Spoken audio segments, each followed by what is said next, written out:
Little Women. Chapter 36. Beth's Secret. When Jo came home that spring, she had been struck with the change in Beth.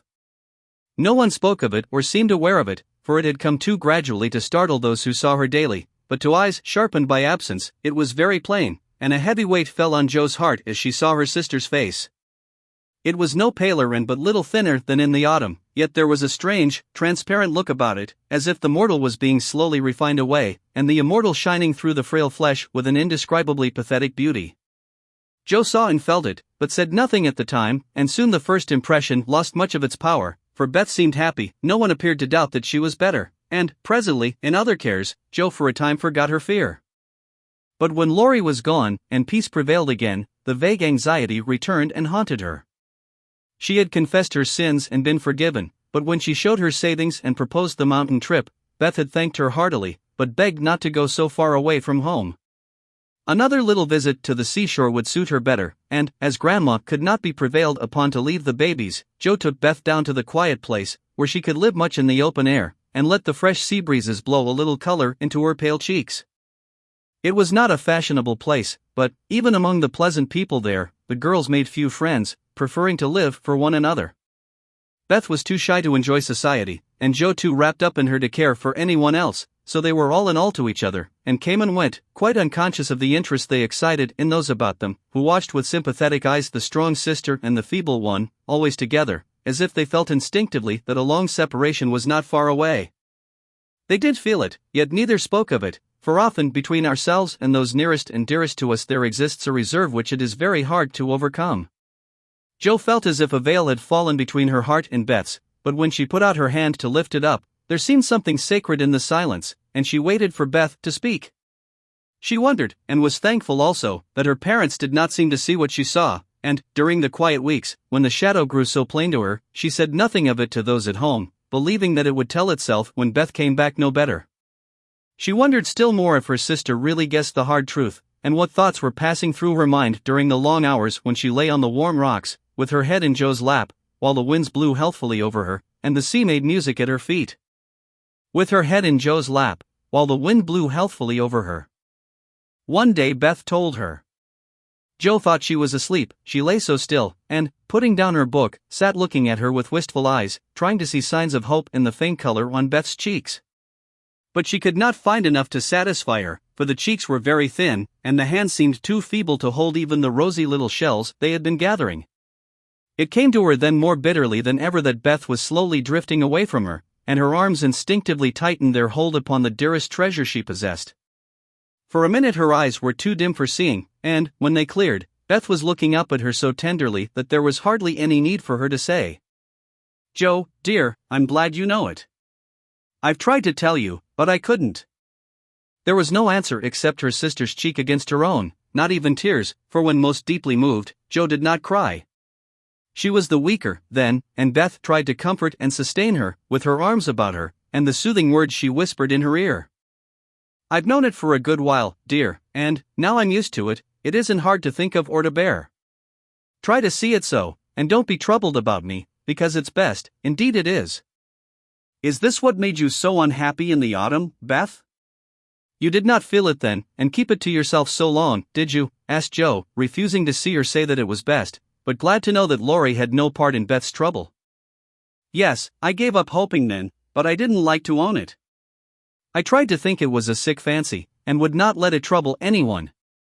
But when I saw you all so well and strong, and full of happy plans, it was hard to feel that I could never be like you, and then I was miserable, Jo. Oh Beth, and you didn't tell me, didn't let me comfort and help you.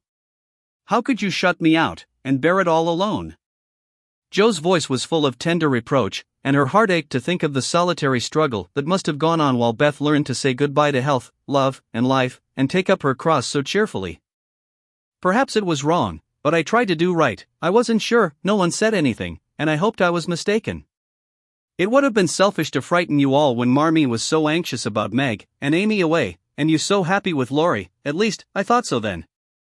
And I thought that you loved him, Beth, and I went away because I couldn't," cried Jo, glad to say all the truth. Beth looked so amazed at the idea that Jo smiled in spite of her pain, and added softly, "Then you didn't, dearie?" I was afraid it was so, and imagined your poor little heart full of lovelornity all that while." "Why, Joe, how could I, when he was so fond of you?" asked Beth, as innocently as a child. "I do love him dearly, he is so good to me, how can I help it? But he never could be anything to me but my brother. I hope he truly will be, sometime." "Not through me," said Joe decidedly. "Amy is left for him, and they would suit excellently, but I have no heart for such things, now. I don't care what becomes of anybody but you, Beth. You must get well." "I want to, oh, so much. I try, but every day I lose a little, and feel more sure that I shall never gain it back. It's like the tide, Joe, when it turns, it goes slowly, but it can't be stopped." "It shall be stopped, your tide must not turn so soon, 19 is too young." "Beth, I can't let you go. I'll work and pray and fight against it. I'll keep you in spite of everything, there must be ways, it can't be too late."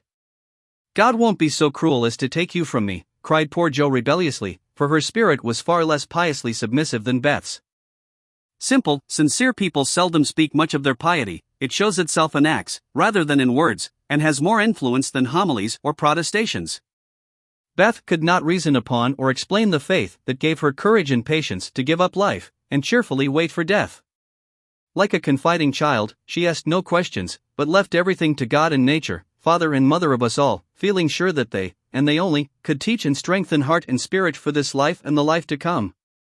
She did not rebuke Joe with saintly speeches, only loved her better for her passionate affection, and clung more closely to the dear human love, from which our Father never means us to be weaned, but through which He draws us closer to Himself. She could not say, "I'm glad to go," for life was very sweet to her, she could only sob out, "I try to be willing," while she held fast to Joe, as the first bitter wave of this great sorrow broke over them together. By and by Beth said, with recovered serenity, "You'll tell them this when we go home?" "I think they will see it without words," sighed Joe, for now it seemed to her that Beth changed every day. "Perhaps not, I've heard that the people who love best are often blindest to such things. If they don't see it, you will tell them for me. I don't want any secrets, and it's kinder to prepare them. Meg has John and the babies to comfort her, but you must stand by Father and Mother, won't you, Joe?" "If I can, but, Beth, I don't give up yet, I'm going to believe that it is a sick fancy, and not let you think it's true," said Joe, trying to speak cheerfully.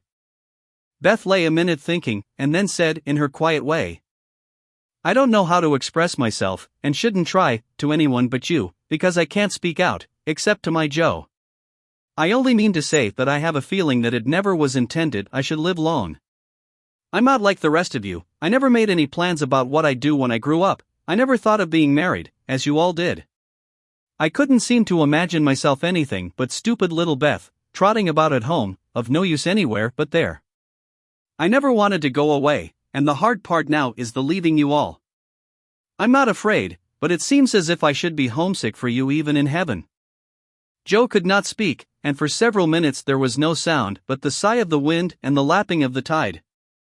A white-winged gull flew by, with the flash of sunshine on its silvery breast. Beth watched it till it vanished, and her eyes were full of sadness.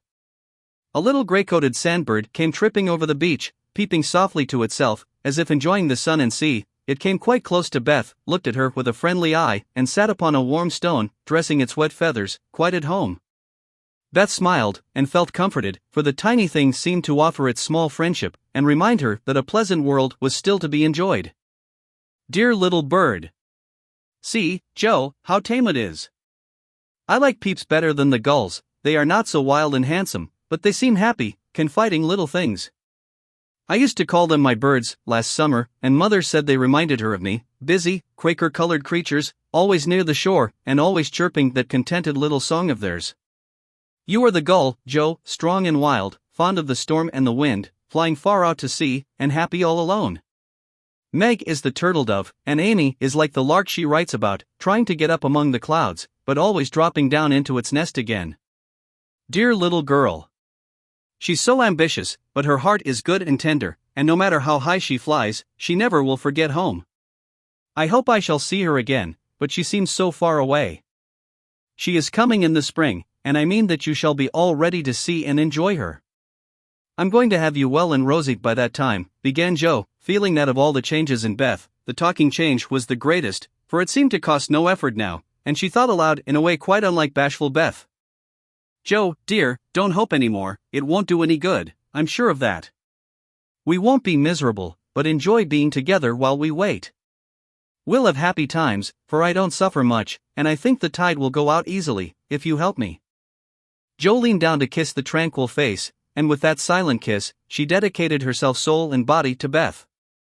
She was right, there was no need of any words when they got home, for father and mother saw plainly, now, what they had prayed to be saved from seeing.